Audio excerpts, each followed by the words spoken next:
आप सभी का इस वीडियो में स्वागत है। पिछली वीडियो में हमने वृत्त की स्पर्श रेखा का अध्ययन किया।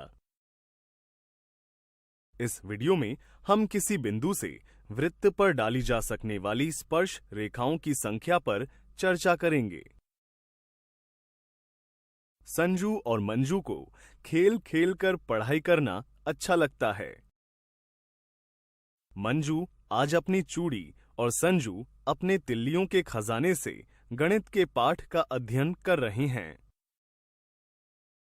चलो अब चूड़ी को कागज पर छापते हैं और इसके अंदर एक बिंदु बना लेते हैं। अब संजू, इन तिल्लियों को इस तरह रखो कि सभी तिल्लियां इस बिंदु से होकर जाएं। अब इस स्थिति को देखकर तुम क्या कह सकते हो? अगर इन तिल्लियों को वृत्त पर रेखाएं मान लें तो हम देख सकते हैं सभी रेखाएं वृत्त को एक से अधिक बिंदुओं पर प्रतिच्छेद करती हैं और मैं जानता हूं कि स्पर्श रेखा वृत्त को सिर्फ एक ही बिंदु पर प्रतिच्छेद करती है, अर्थात इस बिंदु से वृत्त पर कोई स्पर्श रेखा नहीं डाली जा सकती है। परंतु ये तिल्ली वृत्त को एक बिंदु पर प्रतिच्छेद करती है। क्या ये भी एक स्पर्श रेखा है? नहीं, यह स्पर्श रेखा नहीं है। आओ इस तिल्ली के लिए रेखा बनाते हैं। अगर इस रेखा को आगे की ओर बढ़ाते हैं तो यह वृत्त को एक और बिंदु पर प्रतिच्छेद करती है, इसलिए यह स्पर्श रेखा नहीं है। बिल्कुल सही।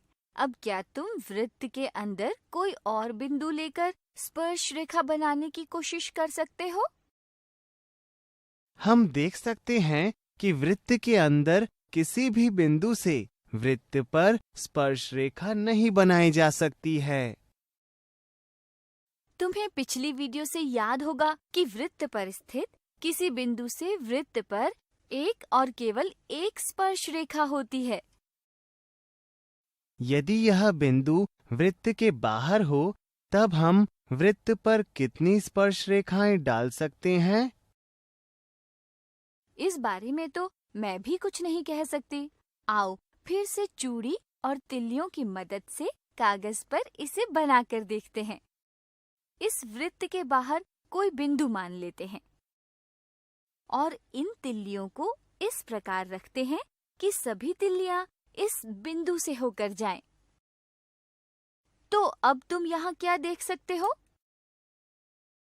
प्रत्येक स्थिति में वृत्त के बाहर इस बिंदु से वृत्त पर डाली गई सभी रेखाएं वृत्त को दो बिंदुओं पर प्रतिच्छेद करती हैं, परंतु यह दो ऐसी रेखाएं हैं जो वृत्त को एक और केवल एक बिंदु पर प्रतिच्छेद करती हैं, जो कि वृत्त की स्पर्श रेखाएं कहलाती हैं।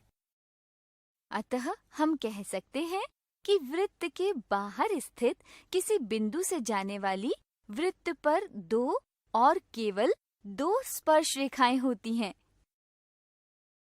स्थिति 3 में सभी वृत्तों की स्पर्श रेखाओं को हम क्रमशः PA, PB, OM, ON, ST तथा SU से अंकित करते हैं, जिन्हें हम स्पर्श रेखा की लंबाई कहते हैं। यदि हम PA, PB, OM, ON, ST तथा SU को मापते हैं तो पाते हैं कि PA व PB, OM व ON, ST व SU परस्पर बराबर हैं। इस क्रियाकलाप के आधार पर हम कह सकते हैं कि बाह्य बिंदु यानी कि एक्सटर्नल पॉइंट से वृत्त पर खींची गई दोनों स्पर्श रेखाओं की लंबाई बराबर होती है। आज इस वीडियो में हमने किसी बिंदु से वृत्त पर डाली जा सकने वाली स्पर्श रेखाओं की संख्या का अध्ययन किया।